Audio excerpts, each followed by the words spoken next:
Et bonjour tout le monde, on se retrouve aujourd'hui pour la partie 2 de mes accessoires de lecture. Au départ je pensais pas qu'il y aurait deux parties, mais en fait je me suis rendu compte après coup que j'avais oublié de vous parler d'un accessoire que je trouve très chic si je puis dire, donc j'ai envie de vous le montrer.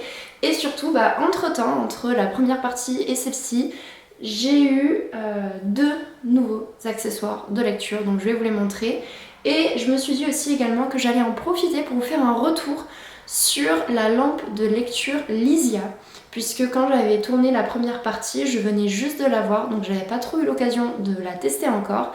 Depuis j'ai pu, et donc je vais vous en parler parce qu'au final, je suis un peu mitigée.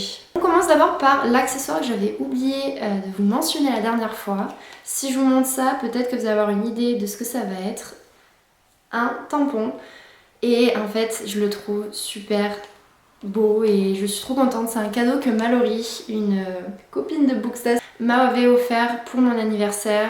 C'était il y a combien de temps maintenant? Il y a 2 ans peut-être. Le temps passe tellement vite. Et c'est super beau en fait. Donc c'est écrit Ex Libris, il y a mon prénom et mon nom de famille. Et je vais vous montrer le rendu que ça donne du coup sur un roman, puisque j'ai déjà tamponné certains de mes romans. Je me suis dit que je tamponnais vraiment les romans que je sais que je vais garder en fait toute ma vie.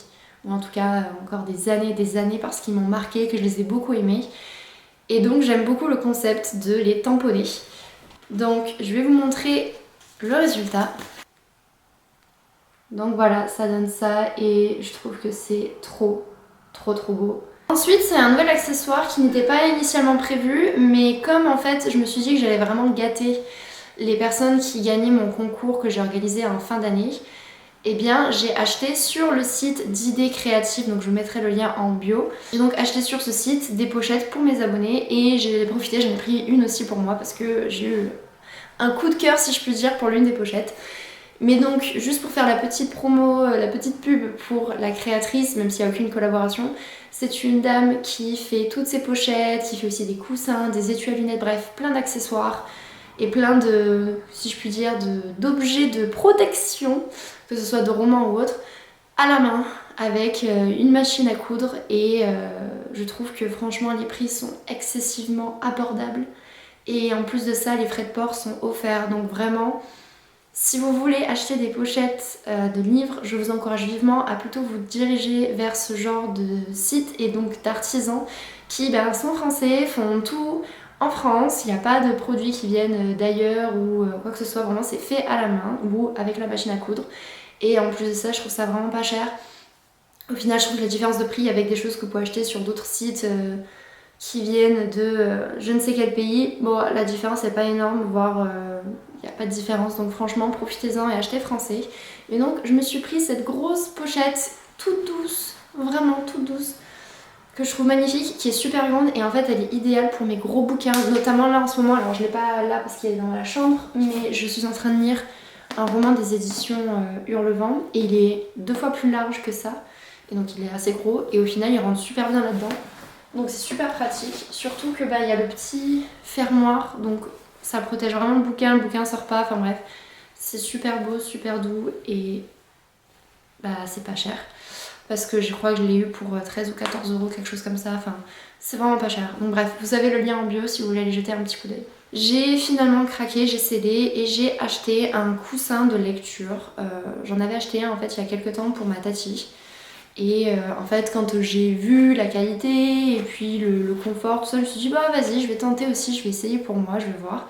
Et donc je me suis pris ce petit coussin de lecture, voilà, qui vient de la boutique Escale en bord de page, chez qui j'achète notamment beaucoup de pochettes pour les livres, que ce soit le format poche, brochet, voire même BD, enfin bref j'achète pas mal sur ce site, j'ai dû passer au moins 10 commandes en 2-3 ans, donc c'est quand même énorme. Mais donc voilà, j'ai pris le coussin, je le trouve pratique, que ce soit pour au final le mettre dans la nuque ou le poser devant nous pour caler le bouquin qu'on est en train de lire. Au final c'est plutôt pas mal. Il est bien embourré, bien dur, peut-être même un peu trop je trouve pour servir d'oreiller, mais j'aime bien quand même et je le trouve super beau. Et on termine avec le dernier accessoire qui est ma dernière acquisition dont je suis folle amoureuse. Enfin, je l'adore, je la trouve magnifique et je suis tellement contente d'avoir fait cet achat. Je me suis fait une petite commande encore chez une créatrice française qui s'appelle Senteur de Livres, en tout cas c'est le nom de sa boutique. Pareil, dans la bio vous aurez le lien vers sa boutique Etsy. Et je suis tombée dessus par pur hasard, je crois que c'était sur Instagram. J'ai vu le compte passer. Et je me suis dit, ah attends, enfin je sais pas, mon regard a été attiré, mon attention en tout cas. J'ai été voir, j'ai été ensuite sur le site, la boutique, et j'ai eu un énorme coup de cœur sur plein de créations. Et je me suis dit, bon, on va déjà en acheter une, on va voir ce que ça donne. Et donc je vais vous montrer de suite ce que j'ai acquis. J'ai les juste derrière moi dans la bibliothèque. Voilà. C'est magnifique, je vais vous faire un zoom, je vais vous montrer, mais j'adore. Donc voici la beauté, c'est un sorte de décompte de tous les livres que j'ai dans ma pile à lire. Et j'aime beaucoup trop la personnalisation avec mon prénom, bibliothèque de Margot, les petits chiffres en fait que vous modifiez, que vous enlevez puis remettez, enfin bref. C'est suspendu avec des petites ventouses qui franchement tiennent super bien, ça se colle en 2 secondes et je pense que ça va être galère à décoller, mais je trouve ça magnifique en fait. Donc c'est vraiment la créatrice qui fait ça chez elle. Alors je sais pas si c'est avec un laser ou quoi qu'elle fait justement les dessins, les lettres, etc. dans le bois. Je me suis dit que j'allais prendre plutôt, parce qu'il y avait aussi par exemple les livres lus dans l'année. Je me suis dit, bof, c'est pas forcément ce qui m'intéresse le plus. Ce qui m'intéresse surtout si vous avez vu ma vidéo des résolutions, c'est de vider à tout prix ma pile à lire, puisque comme vous pouvez le constater, c'est monstrueux. J'ai 186 romans à lire, BD et autres, c'est trop, c'est beaucoup trop. Donc mon objectif c'est impérativement de faire baisser tout ça pour que par exemple d'ici 3-4 ans je sois plus qu'à 50 romans, voire moins que ça. Donc j'ai du boulot, hein, on va pas se mentir, mais voilà, c'est mon objectif. Et je me suis dit d'avoir ce petit décompte dans ma bibliothèque que je trouve magnifique allait peut-être encore plus me motiver à justement faire baisser le décompte et changer les chiffres au fur et à mesure. Je trouve que le rendu est vraiment sublime dans la bibliothèque, enfin j'adore, vraiment c'est super beau.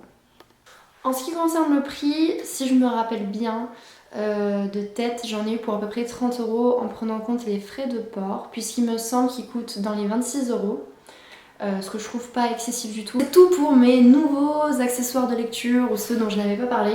Maintenant, faisons un retour sur cette lampe de lecture. Donc, je vous en avais parlé dans la première vidéo. C'est français et c'est fabriqué en France, donc c'est super, voilà, tant mieux. Mais je suis mitigée parce qu'au final, premier inconvénient, je trouve que c'est très lent pour recharger. Vraiment, le temps de recharge prend des heures et des heures et des heures pour vraiment avoir la charge complète. Du coup, je trouve ça très long. Après, on peut se dire, on le laisse charger toute la nuit, c'est vrai. Mais typiquement, quand j'ai oublié de la charger et que je vais utiliser là maintenant, je sais que c'est foutu en fait. Pour la nuit entière, je n'aurai pas de liseuse parce que... Enfin, de lampe de lecture parce que faut qu'elle recharge et que même si je la branche 30 minutes, ça ne suffira pas du tout. Je vais pouvoir peut-être l'utiliser 5-10 minutes et en fait après c'est mort. Je pourrai plus, il n'y aura pas assez de lumière. Là pour vous montrer, elle marche encore mais la lumière est excessivement faible et en fait c'est le deuxième inconvénient. Je trouve qu'on atteint beaucoup trop rapidement ce stade là où en fait ça éclaire quasiment rien du tout. Où vraiment la lumière est trop faible. Je trouve que malheureusement, ça arrive beaucoup trop vite. J'ai l'impression que je lis 2 heures ou 3 grands max et d'un coup, bam, le niveau de luminosité baisse à fond et en fait, je force sur mes yeux pour pouvoir lire, pour pouvoir décrypter parce que ça éclaire pas assez. Et donc je trouve qu'au final, c'est un peu décevant parce que malgré tout, ça a quand même un coût. Elle coûte dans les 25 ou 30 € à la base. Et au final, je trouve que c'est pas si confortable que ça, dans le sens où quand je mets mon pouce, en fait, je trouve que c'est trop serré. Alors, est-ce que c'est que j'ai des gros pouces, même si on me dit que j'ai quand même des mains fines, bon. Mais ça me sert trop en fait. Ça me sert trop et ça finit par me faire un peu mal. Enfin, je sais pas, je trouve ça pas si agréable que ça, même de tenir le bouquin avec. En fait, au final, je suis plutôt mitigée, je vous avoue, et je sais pas si j'utiliserai beaucoup plus à l'avenir, ou si je vais pas juste utiliser que la lampe que j'avais achetée à l'époque, la lampe de lecture sur Amazon, que je vous ai montré qui se met autour de la nuque. Parce qu'au final, celle-là, elle me dure excessivement longtemps. Elle se recharge beaucoup plus vite en plus. Et puis c'est plus pratique même au niveau du confort. N'hésitez pas dans les commentaires à me dire si vous en avez une, est-ce que vous en pensez. Peut-être que ça dépend aussi, je sais pas, des ressentis, mais je sais pas. je trouve que ça fait mal au pouce, ça me frotte en fait au niveau des cuticules parce qu'en fait ça se bloque juste au-dessus de mon ongle. Et ça frotte, c'est pas très agréable. C'est la fin de cette vidéo. N'hésitez pas dans les commentaires à réagir, à me dire si certaines de ces accessoires vous donnent envie ou pas. Est-ce que vous avez aussi le même type d'objet chez vous? Ou alors est-ce que vous connaissez d'autres artisans français qui proposent des accessoires de lecture? Je suis preneuse, glissez les noms dans les commentaires et je pense que ça pourra même intéresser les autres personnes qui regardent la vidéo. On se retrouve très prochainement pour une autre vidéo. En attendant, portez-vous bien. Ciao ciao!